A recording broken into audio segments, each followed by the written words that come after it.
I see you. I see you. And I see you. I see all of you. And what else do I see? A whole lot of potential. Please, turn around to the next person sitting to you and tell them, you are a high potential. Please, just do it. Feel free.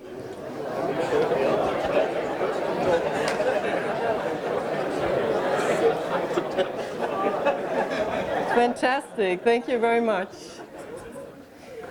In 1998, somebody saw my potential. After 10 years of administration, I had a changing moment when I started in the area of information technology.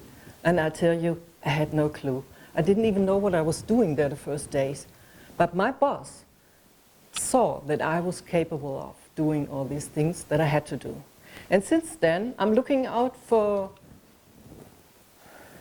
potential and talent and all kind of people I meet and all the change initiatives I accompanied during the last 2 decades.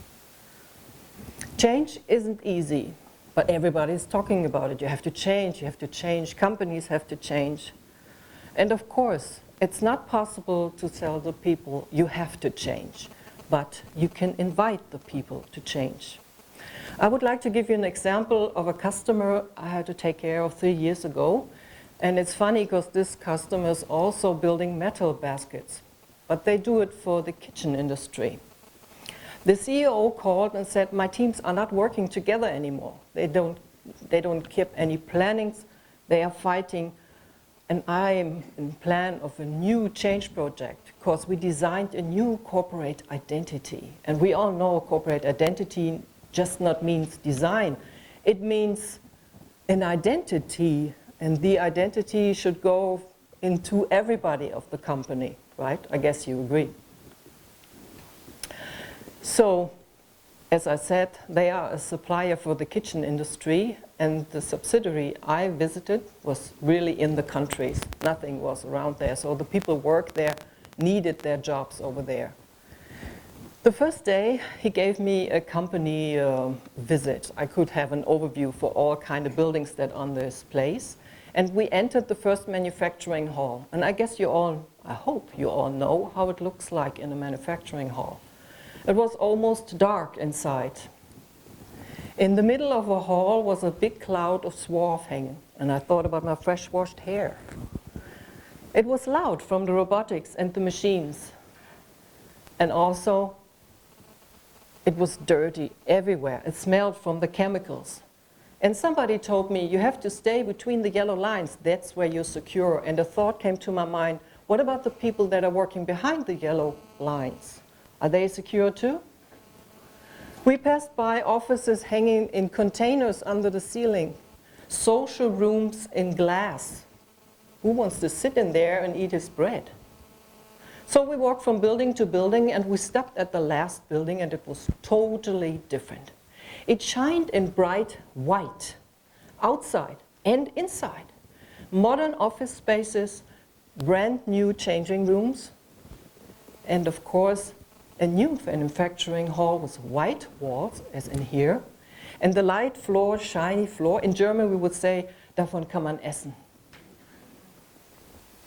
There was a packing machine, absolutely brand new and clean, and 3 lonely employees doing their work, but alone. There were only 3 people working in this big hall.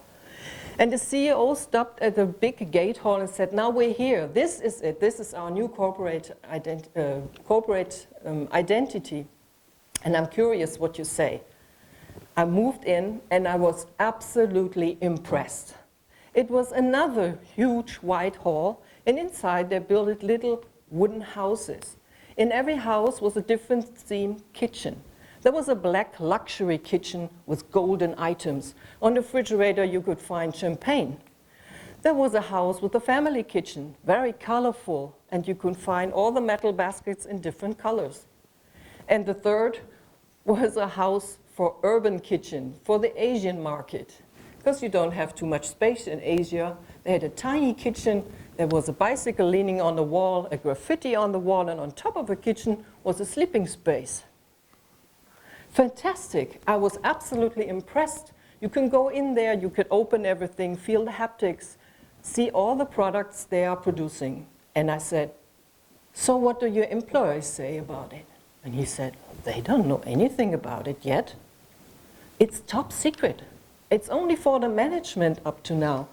And in 2 days, we'll have a very huge press event. Journalists from all over the world coming. They're coming from China, from India, from Europe. And then the whole world will know how we change. Okay, what do you think? The employees and the workers didn't see anything going on this environment? It made me very noisy, and I started with narrative interviews. To explain it, a narrative interview is you start with 2 or 3 questions, and then the interview person or the participant just talks like he wants to. I asked the whole management team, I asked the workers' council, I also asked the cleaning woman, because everybody is important in a company.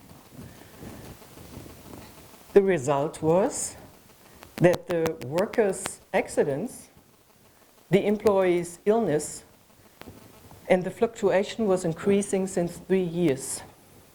They didn't have any communication system and they had no education system. And all of the asked people answered the same 3 sentences. Nobody wants to hear our ideas. We don't get any information. Nobody sees us anymore. Breathe. You go to work 220 days a year, and you go there for 8 hours a day, and nobody sees you anymore. What happens to people when they be treated like that? And I tell you, a lot of companies doing it like this. I know that Wansel is different, but a lot of companies are acting like this with their employees. So, jetzt wollen wir gucken, was wieder anklickt. These people are devastating. The Gallup Engagement Index found out that from 100 asked employees, only 15 have a high emotional connection to their company. The rest is always looking for new challenges, and the worst is the most of them quit inside. These inside quits cost Germany up to 103 billion euro at the last year.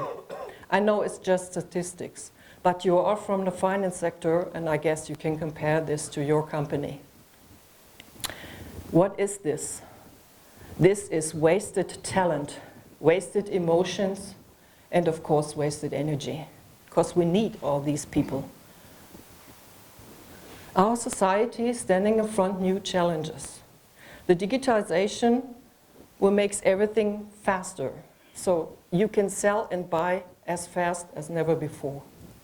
The globalization opens markets everywhere. You can buy, you can manufacture wherever you want to. You can sell wherever you want to. The demographic, that's the huge thing. The elder people going home, and the younger generation has absolutely other expectations at work as the people of my age. I'm 54, and I'm working since over 30 years. When I came up, I had totally other targets than the young people have today. And on the other side, we have to take care of our work and our income. We have to struggle with migration and immigration. And our young people, they struggle with the climate change. All this has an effect on our professional work life. That means we are changing from the industrial age to the knowledge age. In the industrial age, everything was so successful because working with, in terms of Taylorism, there was the thinking on top and the working at the bottom. But these organizations with all their hierarchies have a lot of compliance, many rules, so it's hard to fix a fast decision. It's a long-last decision making. But for the knowledge age, we need a fast decision making, and we need innovations. But how do we get innovations out of people? It's not possible to say, okay, now you sit down and think what we can do better in our company. It has to be a change of the mindset. And that means that in these decentralized organizations, teams are working on their targets. They have their own budget, and they make their own decisions about the product. And maybe you think now, okay, 20 years somebody told me what I have to do, and now I should do everything by myself. How should this work out?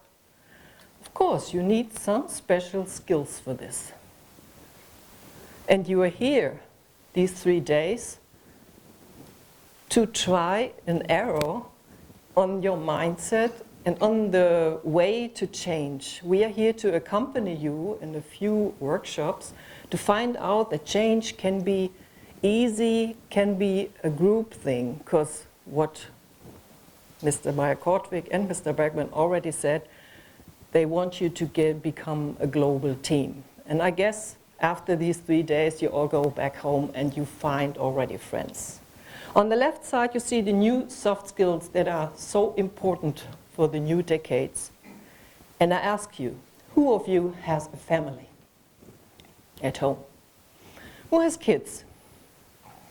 Who has elder people to take care of? Who gives engagement in associations? Vereinen. So everybody already raised a hand. Everybody of you raised his hand. You are all capable of. So please look at your neighbor and tell him, I know what to do. Do it again, please.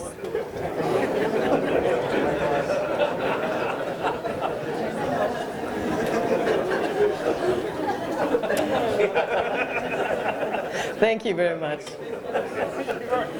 But you're all leaders as well, right? You all have teams back in your offices. And after these 3 days, I have 3 recommendations for you to start with your teams back in the offices. And the first will be, don't hide problems or conflicts. Please, take the right people together, solve these problems, because it's your support you can give to them. Never when somebody's coming up to you and say, oh, I have a conflict with this and that, never say you have to do this by yourself. Help these people. Create clearances and communicate transparent. It's absolutely important that everybody knows what he is working for, why he is doing his job. It's important to give the right information to the right people that they be capable of doing their work. And at least celebrate mistakes by trial and error. When the people make mistakes, sometimes don't take it too serious. Make a selection, and then might be an innovation afterwards, because we all know innovations are not done by one person. They be done by organizations.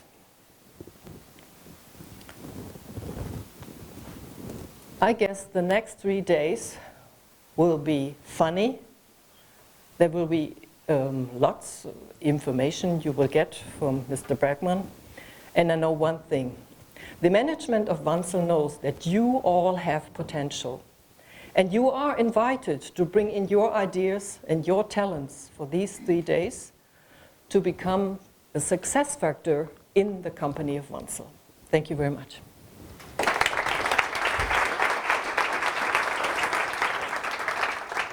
Thank you very much, Kermit. Yes, that